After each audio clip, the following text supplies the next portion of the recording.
Why networking is important for business. Networking.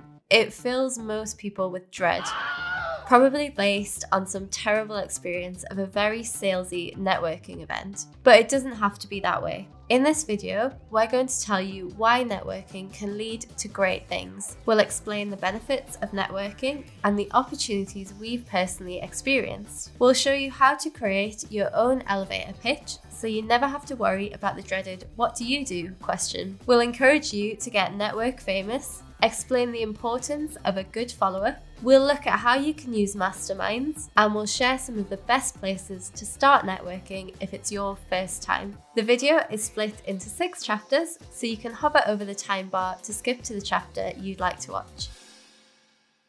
Let me start by saying I get why you might have reservations about networking. I've attended my fair share of events that were absolutely pants. The type where you get cornered at the coffee table by Colin the accountant. But get yourself to the right event and you can hit gold. Literally.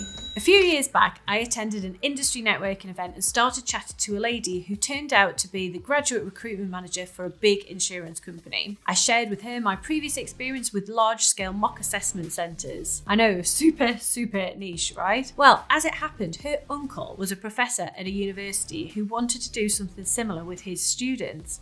One introduction later, and Bob's your uncle. Actually, he was called Gary, and I landed a 6-figure contract with his students. It would never have happened had I not been at that networking event. And you never know when the magic might happen. I recently attended a local Women's Business Awards event, having previously won it.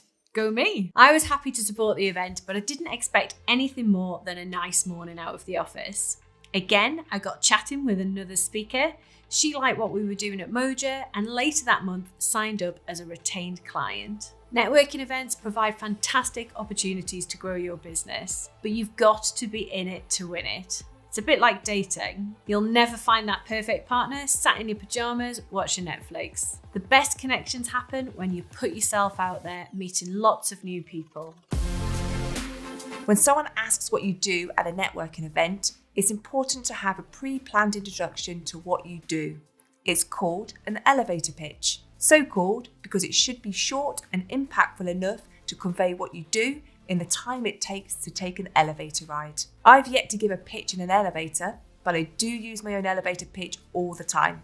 We've got a mate called Natalie, and she is an expert networker. On more than one occasion, she's pitched when sat next to someone on a plane, no escape you see, and won business. Here are some tips to structure your own pitch so you know exactly what to say next time someone asks, "What do you do?" Your pitch objective is to spark enough interest for the recipient to be interested in continuing a conversation. Keep your elevator pitch short and sweet, aiming to deliver your message in 60 seconds or less.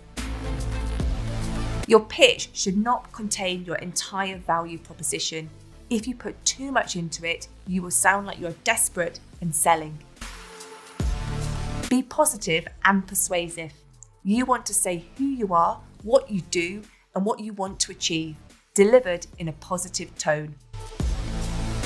Perfect your pitch by practicing with a friend or recording it and playing it back until you're happy. If you stick to that structure, you can't go wrong. Sophie uses her pitch on her LinkedIn profile. Record it as a video and upload it to your profile.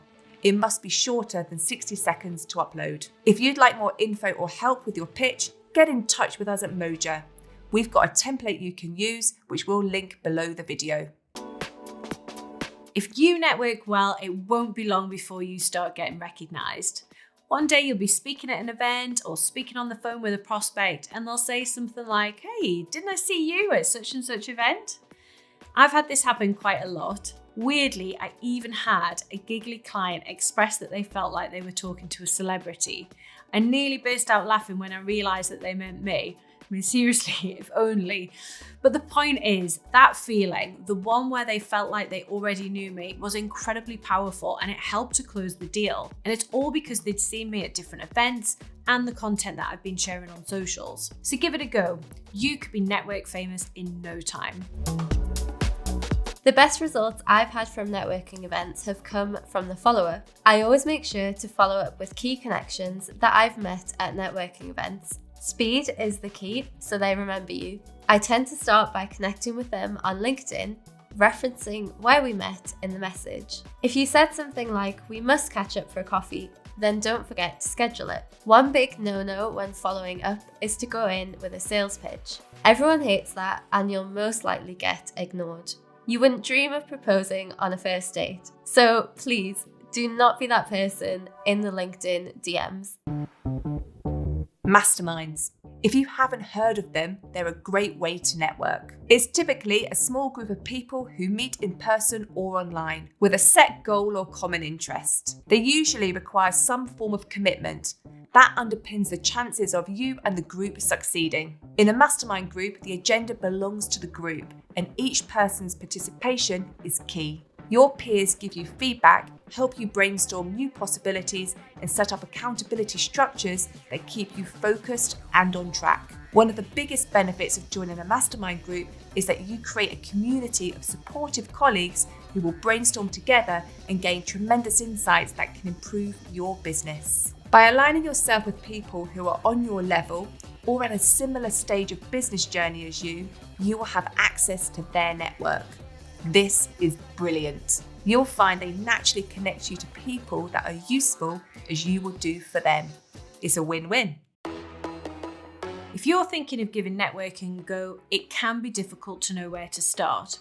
Here are some of the places I've used to find the best places to hang out. Take a look at things like Eventbrite, industry associations such as the CIPD for HR professionals.